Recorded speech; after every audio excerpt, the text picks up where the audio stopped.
Federation of Civil Society Organizations Focs Manipurnasu Khongjom War Memorial Complex manungda chenliba Khongjom Turelda Anglo-Manipuri War 1891 da Iraibaki ningtamba ngaknabagidamak thawaina pontha pikraba aikhoigi Athouba ipa-ipusingi mafamda langban chara tamduna langban haisoi tambagi Touram Pangthokkhre. Focs ki working president BM Yaima Sahana luchingduna Khongjom Turelda miyam punna langban chara taminaraba matungda BM Yaimana fongdarakpada aikhoigi layoi kraba thauna faraba ipa-ipusing adugi thawaina lairam lenda ingna chikna lairunaba amadi makoina imalaibaki-damak thawaina pontha fauba piduna chatkiba liklamadu ngasigi mirol aikhoina su chattuna imalaibak pu kanba ngamjage makoigi tung inba ngamjage haiba wakalon amaga loinana ngasi Focs amadi chatminariba organization singa punna sinminaduna ipa-ipusingi senglaba khubam ama oiriba Khongjom War Memorial Complex asida langbal haisoi tambagi Touram asi pangthokpani haina fongdorakhi.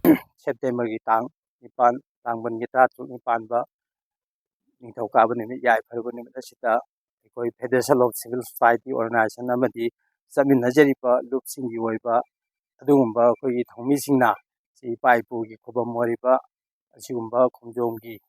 khubam masida koina Heikat Leikat tamjariba si koina macha masu oihoriba koigi ngasi ki mirol asina ipa-ipusingi adugumba mafamda koina Heikat Leikat tamjaraga ipa-ipusing aduna isogi khuyada ingna chikna lehanbinaba adugumba thongnijabagi thauram amani aduga loinana masi leiriba iripa iramda masigi leiriba miyam asigi charang naba phim asida aikoi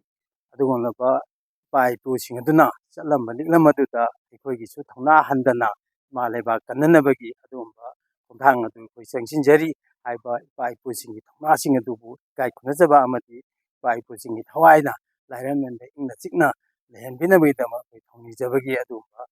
Heikat Leikat tamjabagi thawang pangthokjabani.